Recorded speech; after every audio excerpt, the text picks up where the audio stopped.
Olá, mais uma vez nós estamos aqui na nossa classe Esther, na Escola Bíblica Dominical da Igreja Batista Bíblica em Valparaíso, para aprendermos a Palavra de Deus. Vamos dar continuidade ao nosso estudo sobre Jonas. Mas antes, vamos orar ao Senhor, pedindo para que o seu Santo Espírito fale ao coração de cada uma de nós, que Ele nos ensine aquilo que realmente precisamos aprender para ter uma vida que o agrade. Vamos orar. Senhor Deus, muito obrigado, Senhor, porque temos a oportunidade de aprender da sua palavra. Obrigada, Senhor, por cada história que o Senhor deixou na sua palavra, por cada ensinamento, Senhor, e abençoa para que os nossos olhos possam ser abertos, Senhor, para aquilo que realmente o Senhor quer transformar na nossa vida, Senhor. Sonda, Senhor, a cada uma de nós e mostra, Senhor, aquilo que devemos mudar, aquilo que nós devemos trabalhar para que possamos ter uma vida que o agrade, Pai. É isso que eu te peço, em nome de Jesus. Amém. Bem, na nossa aula anterior, nós vimos o capítulo 2 de Jonas, em que ele foi engolido pelo grande peixe. Nós vimos como o propósito de Deus foi realmente de salvar a vida dele, porque caso aquele grande peixe não tivesse engolido, ele não teria sobrevivido. E nós vimos como ele lá dentro do peixe falou com Deus. Aquilo que ele não tinha feito até então, ele falou com Deus em gratidão por aquele livramento. E nós terminamos a nossa aula deixando Jonas num lugar não muito agradável, né? Ele então foi vomitado pelo grande peixe. Ele não foi cuspido, ele não foi jogado, mas ele foi vomitado. Ele era indigno, né? Porque ele estava fora da vontade de Deus, ele estava em desobediência. E hoje nós vamos então para o capítulo 3 do livro de Jonas, para vermos como essa história continua. Quero que você abra sua Bíblia em Jonas, capítulo 3, que diz assim: A palavra do Senhor veio a Jonas pela segunda vez. Vai agora à grande cidade de Nínive e proclama a mensagem que eu te ordeno. Jonas foi imediatamente para Nínive segundo a palavra do Senhor. Nínive era uma cidade grande e se levava 3 dias para percorrê-la. Jonas começou a percorrer a cidade por um dia, clamando: Nínive será destruída daqui a 40 dias. Os habitantes de Nínive creram em Deus e decretaram um jejum e vestiram-se de pano de saco, do mais rico ao mais pobre. A notícia também chegou ao rei de Nínive. Ele se levantou do trono e, tirando o manto, cobriu-se de pano de saco e sentou-se sobre cinzas. Então fez uma proclamação e a publicou em Nínive, por decreto do rei e dos seus nobres, que nem homens, nem animais, nem bois, nem ovelhas provem coisa alguma, não comam nem bebam água, mas sejam cobertos de pano de saco, tanto os homens como os animais, e clamem com fervor a Deus, e cada um se converta do seu mau caminho e da violência de suas mãos. Talvez Deus se volte, arrependa-se e afaste o furor da sua ira, de modo que não morramos. E Deus viu o que eles fizeram, como se converteram do seu mau caminho. Então arrependeu-se do castigo que lhes enviaria e não o executou. Bem, nós vemos aqui que Deus então manda novamente Jonas para Nínive. E nós vamos ver quantas lições nós podemos aprender com este trecho aqui da história de Jonas, não é? Então, a primeira lição que nós podemos aprender aqui é que o nosso Deus, ele é um Deus de segundas chances. Aqui nós vemos, logo no versículo 1, que a palavra do Senhor veio a Jonas pela segunda vez. Deus já tinha falado com Jonas. Deus tinha mandado ele da mesma forma que mandou aqui: vai agora à grande cidade de Nínive. E Deus tinha dado essa ordem de maneira muito clara para Jonas. Ele não podia dizer assim: não entendi direito, então deixa eu falar de novo com Jonas, quem sabe ele não entendeu direito. Não, era clara a mensagem de Deus. Mas o que Jonas fez? Jonas não obedeceu. Será que Deus precisava tanto de Jonas? Ele não teria um outro profeta para mandar para lá, para Nínive, Ele não teria uma forma até miraculosa de salvar Nínive se ele quisesse? Sim, é claro, Deus teria inúmeras outras formas de alcançar o povo de Nínive.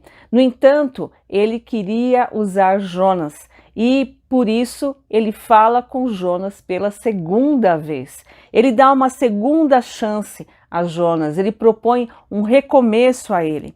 E é interessante que nós vemos que Deus fala com Jonas de novo, simplesmente a mesma ordem. Deus não vem e o acusa, Deus não vem e recorda para ele o seu fracasso, né? Nós não vemos aqui Deus falando para ele: Jonas, você não me obedeceu, eu te pus na boca do peixe, dentro do peixe, né? Eu fiz você passar por tudo isso e agora... Não, Deus em nenhum momento o ameaça, nada. Ele só dá a ordem novamente. Deus, ele dá uma oportunidade, uma nova oportunidade em amor para Jonas. Jonas, ele não é a exceção, ele na verdade é a regra, porque na palavra de Deus nós vemos inúmeros outros personagens que receberam segundas chances de Deus. Nós vemos Abraão recebendo uma segunda chance, Jacó, Moisés, Davi, né, que recebeu tantas segundas chances, né? Eles receberam a possibilidade de se arrepender daquele que tinham feito, enfim, e serem usados por Deus. Eles foram para desertos, eles foram para cavernas e Deus os resgatou de lá e os usou novamente. Mesmo Pedro, não é? Nós vemos que Pedro foi dada uma segunda chance para Pedro. Ele negou Jesus e, no entanto, ele restaurou a sua vida missionária, né? Então, Deus é um Deus que nos dá segundas chances e ele não vem com acusações. Nós temos que ter isso com muita clareza. Deus vem em amor nos resgatar. Satanás é o grande acusador e quando Deus nos perdoa e nos restaura, nós nunca devemos ouvir as acusações de Satanás, porque na verdade, quando Deus nos perdoa, ele nos perdoa completamente. Quando ele nos resgata e nos dá uma segunda chance, ele nos dá inteiramente. Tem um autor que se chama Warren Wiersbe, que diz que a vida cristã vitoriosa é uma série de recomeços. Muita gente fica triste, né? Fala, puxa, eu tô sempre, parece que numa montanha russa, caindo, levantando. Eu acho que a vida vitoriosa, a vida cristã vitoriosa é uma vida permanente, de estabilidade, sempre estar ali. Mas não é essa a realidade. Todos nós, como pecadores, nós caímos. Mas o mais importante é ter recomeços, é dizer, vamos lá de novo, né? Eu vou buscar o Senhor, eu vou querer ser aquilo que realmente Deus quer que eu seja, enfim, buscar a Deus. Então, essa é a primeira lição que nós temos aqui, que o nosso Deus é um Deus que nos dá segundas chances. A segunda lição que nós vemos nesse trecho é que o pregador, ele não é dono da mensagem, mas ele é servo dela. Aqui no verso 1 e 2 nós vemos o quê? A palavra do Senhor veio a Jonas pela segunda vez. Vai agora à grande cidade de Nínive e proclama a mensagem que eu te ordeno. Eu estou te dando essa mensagem, eu ordeno o que você vai ter que falar lá. Não é da sua boca, né? Mas é a minha mensagem. A mensagem, ela vem de Deus e o pregador, ele é simplesmente um canal da mensagem. Ele não cria a mensagem, ele transmite a palavra de Deus. Todos os pastores, professores, as pessoas que estão ali abrindo a palavra de Deus, né? Elas trazem uma mensagem de Deus. Não é uma mensagem que a pessoa cria. Por isso que nós devemos estar atentos se as pessoas estão falando a palavra de Deus, né? Se elas estão olhando fielmente para aquilo que Deus deixou revelado na sua palavra. E então, a palavra é de Deus. 1 Coríntios, capítulo 4, versos 2, diz assim: além disso, o que se requer de pessoas assim encarregadas é que sejam encontradas fiéis. Numa outra versão, é dito que essas pessoas devem ser dispenseiros fiéis. O que era um dispenseiro? O dispenseiro era alguém que ia até a dispensa, pegava o alimento, preparava o alimento e servia à mesa. Então, ele necessitava que a despensa estivesse cheia, né? Não era ele que colocava a comida na despensa, ele retirava da despensa, a transformava ali, né? Cozinhava, preparava e servia à mesa. Essa é, na realidade, a função de um pregador, daquele que anuncia a palavra de Deus. A palavra de Deus é a despensa. Deus já deixou todo o alimento ali, mas esse pregador, ele vai lá, ele prepara, ele estuda, ele olha para a palavra de Deus e ele transmite, né? Ele serve a palavra de Deus. E esses dispenseiros, eles devem ser fiéis, eles são como garçons de Deus, né? Prepara e coloca a comida na mesa, mas a despensa, ela é cheia por Deus. O papel de um mordomo não é ser o mais popular, mas é ser o mais fiel. Então, muitas vezes pregadores querem servir sua própria comida, porque consideram que ela será mais saborosa, né? As pessoas vão aceitar melhor. Eu quero falar só sobre determinados assuntos, e nem vou falar muito sobre pecado, né? Não vou falar sobre inferno, não vou falar nada dessas coisas que desagradam as pessoas, que é ruim da pessoa mastigar, da pessoa engolir, né? Eu vou querer só falar de coisas deliciosas para as pessoas. Esse não é o dispenseiro fiel. Esse é alguém que está ali servindo a mesa de uma maneira que não é de acordo com a palavra de Deus. O dispenseiro fiel, ele não busca ser popular, mas ele quer ser fiel àquilo que ele recebe do Senhor. Claro que a mensagem também passa pela experiência do pregador. Com certeza, a própria história de Jonas deve ter mexido com o povo de Nínive. Eles sabiam que o profeta tinha, imagina o quanto que não se falou sobre isso, né? De um profeta que tinha parado dentro de um peixe. Então, eles sabiam que Deus tinha usado de justiça com Jonas.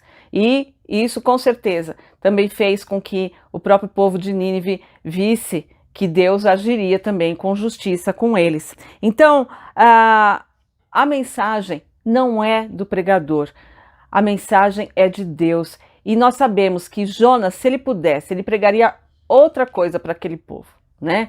Ele não pregaria o que Deus estava mandando ele pregar. E de uma certa forma, Jonas, ele prega uma parte da mensagem. Nós vemos aqui no versículo 3 e no versículo 4 que ele começa a percorrer aquela cidade. Uma cidade grande, 3 dias para você andar na cidade toda, tal, e um dia ele já está lá proclamando, gritando. Mas o que ele está dizendo? Nínive será destruída daqui a 40 dias. Nínive será destruída. Ele vai dizendo em alto e bom som, né, o que iria acontecer. Em nenhum momento ele fala aqui quais eram as possibilidades disso não acontecer. O que o povo tinha que fazer para isso não acontecer? Não, ele vai anunciando a destruição de Nínive. Então, Jonas, ele busca um resultado. Jonas, na verdade, ele queria que o povo não se arrependesse, que Deus, né, acabasse com o povo de Nínive, porque eles eram inimigos de Israel. Nós vimos o quanto que os assírios, eles eram terríveis, violentos, e Jonas queria a punição deles. Mas essa é a terceira lição que nós temos nesse trecho. Nós temos aí claramente que o pregador, ele não administra os resultados da pregação.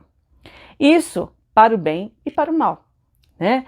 Tem muita gente que pode achar que a pregação do fulano é que fez as pessoas se converterem, né? Mas o pregador, ele não tem esse poder, né, de fazer com que a pregação dele produza os resultados que ele espera. Jonas, ele tinha fogo nas suas palavras, ele não tinha compaixão. Jonas não estava pregando em amor, ele não estava pregando para que aquele povo se arrependesse e fosse realmente alcançado por Deus. Na verdade, ele esperava que isso não acontecesse, né? Jonas não tinha compaixão no seu coração, não havia lágrimas em seus olhos. Ele queria a condenação do povo e não salvação. Jonas, ele não queria ser instrumento da graça de Deus. Ele falou da ira, mas não da misericórdia. E muitas vezes, diante do pecado das pessoas, nós também podemos nos colocar neste lugar de falar mais da ira de Deus e não da misericórdia de Deus.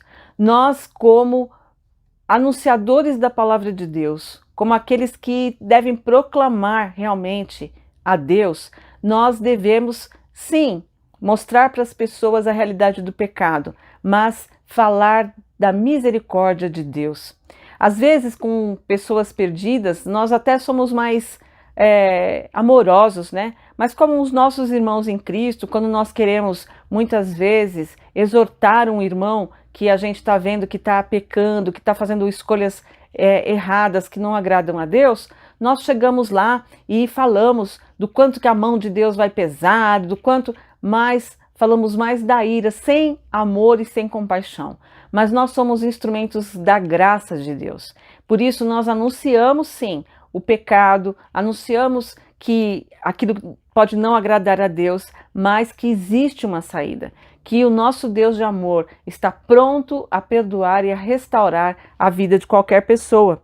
Nós vimos aqui que no versículo 4, Jonas fala que Nínive seria destruída dali 40 dias. E 40 na Bíblia é o número da provação, né? Nós vemos várias vezes 40 como 40 dias no dilúvio, 40 dias de tentação, Moisés no Monte Sinai fica 40 dias. Então, várias vezes o 40 aparece e aqui seria o tempo realmente de provação para que Nínive estava sendo dado ali como um tempo para eles se arrependerem. Mas o que aconteceu? A mensagem alcançou os resultados que Jonas não queria. Eles acharam graça e misericórdia, apesar dessa mensagem de condenação. Os habitantes de Nínive creram em Deus e decretaram um jejum e vestiram-se de pano de saco, do mais rico ao mais pobre. Deus, ele age por nosso intermédio, sem nós e apesar de nós. Deus, quando quer tratar com misericórdia o pecador, ele vai agir de inúmeras formas. Se não for através da nossa mensagem, Deus vai arrumar outras formas dessa mensagem chegar àquele pecador. Ele fica irado, Jonas, quando ele vê que a mensagem dele, aquilo que ele anunciou, né, produziu nas pessoas arrependimento. E nós vamos ver a semana que vem que ele chega a querer morrer, porque ele vê a bondade de Deus e a misericórdia de Deus. Então, nós não podemos estabelecer quem é que nós queremos que seja salvo e quem nós queremos que seja condenado, né? Muitas vezes podemos dizer, eu jamais pregaria nas prisões, aqueles homens mau caráteres e tal, que praticam tanta injustiça, aí depois vai lá, se converte e é salvo, né? Como se nós, como pecadores, fôssemos muito diferentes. Talvez nós não executemos os atos, mas Deus, ele vê o coração e provavelmente, né, perdidos que estão dentro das prisões, diante de Deus, sejam vistos até com menos pecado do que muitas pessoas que são consideradas religiosas, né? Então, os critérios de Deus não são os nossos critérios. Ele alcança quem ele quer alcançar e a mensagem dele chega a essas pessoas. Nós podemos ser usados para isso, mas se nós não formos usados, se nós, assim como Jonas, né, tentarmos nos rebelar contra isso, Deus vai lá, vai nos pegar, vai colocar de volta, ou vai usar outros instrumentos, mas a mensagem dele vai chegar. Então, nós podemos ter essa certeza que o pregador não é dono da mensagem e nem é dono dos resultados dessa mensagem. E a outra lição que nós podemos aprender aqui é que Deus ama a cidade apesar das suas transgressões. Nós vimos que era uma cidade terrível, né? Com muita coisa feita com violência, que eles destruíam os inimigos, que faziam coisas horríveis. Mas apesar disso, Deus ama essa cidade e ele propõe uma forma de resgatar esse povo. Ele manda Jonas, nós vimos no capítulo 1, vai à grande cidade de Nínive, a sua violência tem subido até mim e eu quero que você vá lá, né? O método de Deus é a pregação. Ele usa o profeta para pregar e quando o povo se arrepende, ele mostra a compaixão. Nós vemos aí no versículo 10. E Deus viu o que eles fizeram, como se converteram do seu mau caminho. Então arrependeu-se do castigo que lhes enviaria e não executou. Deus vê o arrependimento e a sua justiça se faz e a sua compaixão vem. O pecado, ele provoca a ira de Deus, mas o arrependimento provoca a compaixão de Deus. Nós falamos muito pouco sobre arrependimento. A gente fala muito sobre o amor de Deus, né? O quanto que Deus ama, o quanto que Deus manda seu filho, o quanto que... Mas a verdade é que o pecador, que a compaixão de Deus, ela é movida pelo arrependimento. O pecador precisa se reconhecer como um perdido, sem salvação, indigno e alcançado somente pela graça de Deus. Então o arrependimento, ele traz a salvação. E nós podemos ver aqui, nesse trecho, algumas coisas que demonstram que esse povo realmente se arrependeu. Nós temos aqui do versículo 5 até o versículo 9, as formas que demonstram esse arrependimento, né? Nós vamos ver que nesse trecho aqui 4 vezes aparece a palavra arrependeram-se, arrependimento. Por quê? Porque esse é o ponto central. A salvação vem através do arrependimento. A salvação vem através do reconhecimento de indignidade, do reconhecimento de não merecimento, do reconhecimento de ser um pecador.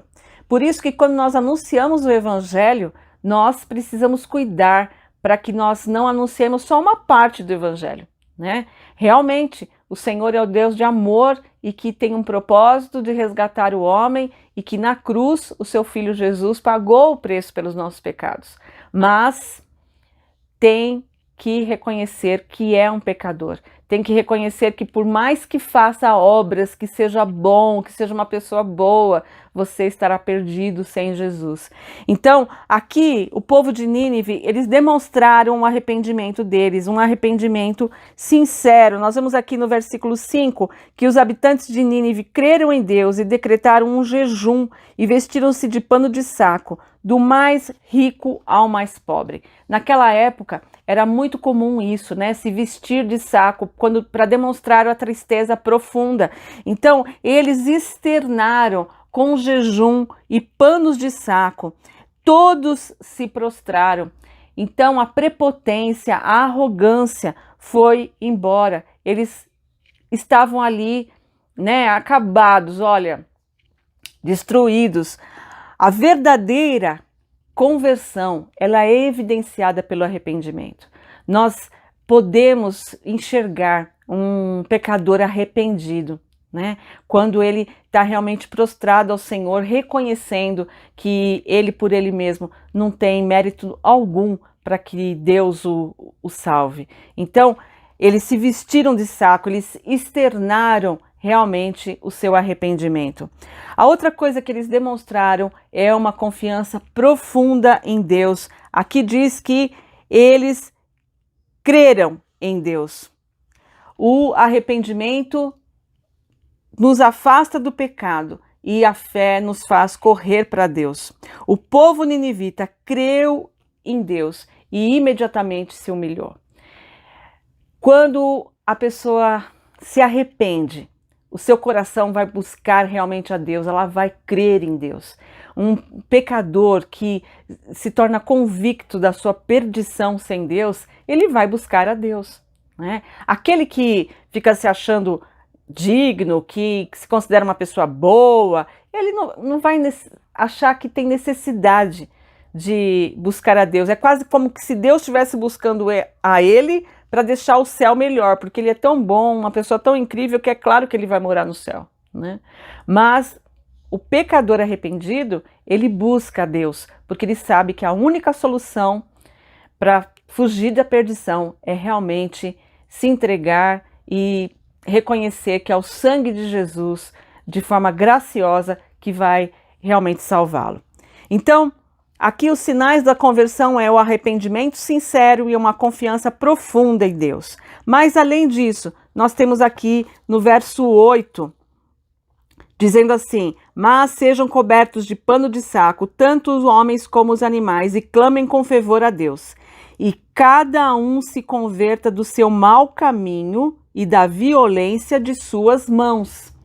Eu falei várias vezes para vocês aqui que o povo assírio era o quê? Violento. E aqui o rei está dizendo para eles, para que eles se convertam do seu mau caminho e que não sejam mais violentos. Ou seja, abandonaram as práticas pecaminosas.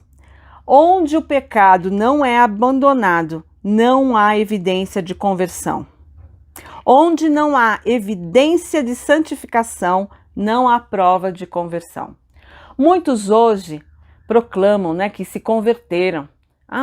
Fulano, um artista, uma celebridade, enfim. De uma certa forma acaba sendo até uma moda em alguns momentos, as pessoas dizerem que se converteram, foram numa célula, se converteram, enfim. Mas se não há abandono de prática pecaminosa, se a pessoa permanece na mesma vida, nas mesmas práticas que ela tem, né, e que evidentemente pela palavra de Deus não agradam a Deus, isso não é sinal de conversão. Quem se converte quer abandonar. Eu vi uma atriz que se converteu e estava dando um testemunho e dizendo que ela não se sentia mais à vontade nem mesmo de contracenar com alguém e beijar essa pessoa e tal, porque ela considerava que aquilo não agradava mais a Deus, ela ficar fazendo aquele tipo de coisa. Enfim, ela demonstrou naquele momento do testemunho dela que ela estava buscando ser diferente, que ela estava buscando uma transformação na vida dela, que ela teve sim que pagar um preço, né? Que abandonar práticas. E hoje, cada vez mais as pessoas não querem pagar preços. As pessoas estão se convencendo de que Deus as ama do jeito que elas são, com as práticas que elas têm, mesmo que a palavra de Deus esteja dizendo que aquilo é uma prática que não condiz com alguém salvo, com um cristão, com alguém que tem o sobrenome cristão, né? Então, a conversão implica em abandono das práticas. Nós vemos isso com Zaqueu. Zaqueu, quando se converteu, ele deu metade do que ele tinha para os pobres, e a Bíblia diz que ele restituiu aqueles que ele tinha roubado, né, 4 vezes o valor do que ele tinha pego. Como alguém que cobrava impostos, ele cobrava a mais. Mas o que ele fez? Ele restituiu. Com certeza isso pesou no bolso de Zaqueu. Ele teve que abrir mão, abriu 50% já dando para os pobres. Já ficou com metade do que ele tinha. E ainda restituiu 4 vezes as pessoas que ele tinha roubado. Então, ele pesou no bolso dele aquilo. E muitas vezes as pessoas se convertem e não querem pagar absolutamente nenhum preço por isso, né? Elas não querem mudar, não é pagar a salvação, não. Mas, diante da santidade de Deus, reconhecer que aquela prática que você tinha como pecador não pode continuar coabitando com o Deus que vive no seu coração e que você está dizendo que agora faz parte da sua vida, né? Então, o abandono da prática pecaminosa foi aqui um sinal de que o povo de Nínive realmente se converteu. E nós vemos no versículo 9 a fala do rei: talvez Deus se volte, arrependa-se e afaste o furor da sua ira, de modo que não morramos. Quem sabe a gente fazendo essas coisas, né, abandonando a nossa prática e tal, Deus acabe olhando para nós e nos salve. Uma posição de humildade. O rei ordenou que todos se humilhassem. Deus, ele não tem obrigação nenhuma de ser misericordioso conosco. mas ele tem o compromisso de ser justo, né? O pecador não tem nada para exigir de Deus. Olha, eu vou abandonar então aqui as minhas práticas e o Senhor me salva, hein? Toma lá da cá. Não existe isso, né? Deus quer a humilhação. O pecador não tem nada para exigir, mas ele tem tudo para suplicar. Pedir, suplicar a Deus, né? A misericórdia dele. O convertido, ele é humilde, ele não é arrogante. Vejam que interessante, né? Nessa mensagem aqui do rei. Nós falamos que Deus, ele faz chegar a mensagem dele da forma como ele quer, né? Nós vemos que Jonas, o quê? Jonas está lá dizendo, daqui 40 dias vocês todos vão morrer, né? Mas o rei vem dizer aqui, olha, vamos abandonar o caminho mau, vamos abandonar a violência, vamos nos converter e talvez Deus se volte e se arrependa. Ele dá uma saída. A mensagem não era do rei. Deus usou o rei para falar para aquele povo, né? Façam isso, quem sabe assim Deus vai mudar e vai fazer aquilo que nós precisamos, que é nos salvar. E versículo 10 aqui, ele traz uma questão. Diz que Deus se arrependeu do castigo que lhes enviaria. Será que Deus se arrepende? Será que Deus... Está falando aqui que ele se arrependeu, Laís. Só que esse verbo que é usado aqui, né, é o verbo nirã, que significa uma decisão de agir de uma outra forma. O arrependimento, entre aspas, de Deus é diferente do nosso arrependimento. O nosso arrependimento envolve a nossa razão, a nossa emoção e a nossa vontade. No caso aqui de Deus, né, envolve a decisão dele de agir de uma maneira diferente. Ele já sabia que o povo de Nínive ia se arrepender. Ele sabia do que ia acontecer. Mas ele aqui deixa claro que ele muda a forma dele agir a partir do arrependimento daquele povo. Então, Tiago, capítulo 1, versículo 17, diz: toda boa dádiva e todo dom perfeito vem do alto e descem do Pai das luzes, em quem não há mudança nem sombra de variação. Deus, ele não muda. Deus, ele não se submete à vontade humana. Deus tem seus propósitos e ele os cumpre. E ele sabe exatamente como as coisas vão acontecer, porque ele é soberano a tudo isso. No entanto, aqui está dizendo que ele muda a sua forma de agir a partir desse arrependimento das suas... Não é que Deus tem plano A e plano B. Deus já sabia de tudo que ia acontecer, né? Mas o povo então se arrepende e Deus os livra. Quando o homem se arrepende do mal, Deus suspende o castigo prometido e oferece misericórdia. É isso que acontece também conosco. Quando nós nos arrependemos, Deus então, ele não cumpre aquilo que vai ser cumprido na vida de todo pecador que não se arrepender, que é a morte eterna. Ele muda a forma de agir e nos resgata, nos salva, né? Sempre de acordo com o seu propósito, sempre nos alcançando da forma como ele quer. Então, nós vemos que esse povo demonstrou realmente a sua conversão. E nós também precisamos nos converter. Às vezes nós achamos que a conversão é algo que acontece só quando a gente não conhece a Jesus, a gente se arrepende como pecador e a gente se salva, é salvo por ele. Mas a verdade é que a palavra converter é mudar a rota, mudar o caminho. E muitas vezes nós estamos trilhando caminhos que não agradam a Deus. Nós precisamos então mudar a rota, né? Reconhecer que o Senhor é Deus, que o Senhor é santo e que nós não podemos viver em pecado e com Deus. Então, nós nos convertemos, nós nos arrependemos daquele nosso mau caminho e passamos a viver realmente de uma maneira santa, uma maneira que agrade ao Senhor. Então, nós precisamos demonstrar através das nossas atitudes, das nossas ações, aquilo que realmente nós acreditamos. né? Nós precisamos viver plenamente o Evangelho de Jesus. Infelizmente, essa conversão, esse arrependimento dos ninivitas não durou para sempre. Depois de 30 anos, eles voltaram a invadir Israel, enfim. Mas, naquele momento, né, eles se arrependeram e foi um arrependimento nacional, né? Foi uma coisa que o próprio rei estabeleceu que as pessoas deveriam realmente reconhecer o Deus verdadeiro como a Deus como o Deus verdadeiro. Então, nós aqui, nessas lições de Jonas, nós estamos buscando aprender sobre Deus.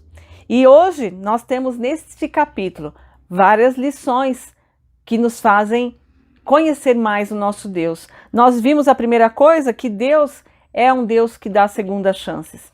Deus é um Deus de misericórdia, né? Deus é um Deus que olha para nós e cumpre seu propósito na nossa vida. Então, Deus é o Deus da segunda chance, Deus é o Deus de misericórdia, Deus, ele cumpre seus propósitos, ele tem o controle sobre a sua mensagem, ela chega a quem ele quer, da forma como ele quer, e Deus, ele é imutável. Deus, ele sabe todas as coisas, ele sabe tudo o que vai acontecer. Ele não fica à mercê do que os homens vão fazer e aí ele tem o plano A, plano B e plano C. Não. Deus sabe exatamente tudo o que vai acontecer. Mas nós, como seres humanos, indignos e pecadores, temos que sempre clamar pela misericórdia de Deus. E é isso que eu convido você a fazer. Se você ainda não tem o Senhor Jesus na sua vida, você não reconheceu que é Ele o único caminho realmente de resgatar a sua vida, você não se reconheceu como alguém que por si só não vai ter chance, né? É morte eterna, você está condenado. Se você não se reconheceu ainda como um pecador, você precisa fazer isso. A Bíblia diz que não há um justo nenhum sequer. Por melhores obras, por gente boa, porque você não fuma, não bebe, enfim, isso não vai te levar para uma vida eterna com Jesus. É o sacrifício de Jesus na cruz que vai fazer isso com você, ele é o único caminho. Então, se você ainda não reconheceu isso, esse é o tempo. E você que já tem o Senhor Jesus, né? Trilhe o caminho certo. Ele quer que a gente se converta quando nós estivermos de alguma forma desagradando a Ele. Nós precisamos nos arrepender, nós precisamos mostrar pelas nossas ações que realmente o Senhor é o soberano. E nós precisamos entender que quando Ele usa a nós como instrumentos da sua mensagem, é Ele que tem o controle total. Ele tem o controle da mensagem, Ele tem o controle sobre os resultados dessa mensagem. Eu hoje aqui só estou falando sobre a vida de Jonas e estou falando sobre a palavra de Deus. Mas o que vai acontecer no seu coração é resultado da obra do Espírito Santo de Deus. Não são as minhas palavras que terão poder, mas é o Espírito Santo de Deus que vai usar cada coisa que eu falei aqui para realmente mexer no seu coração, e eu espero que isso tenha acontecido. Que Deus abençoe a sua vida, que Deus fale com você da mesma forma como Ele abundantemente tem falado comigo. Que Deus abençoe.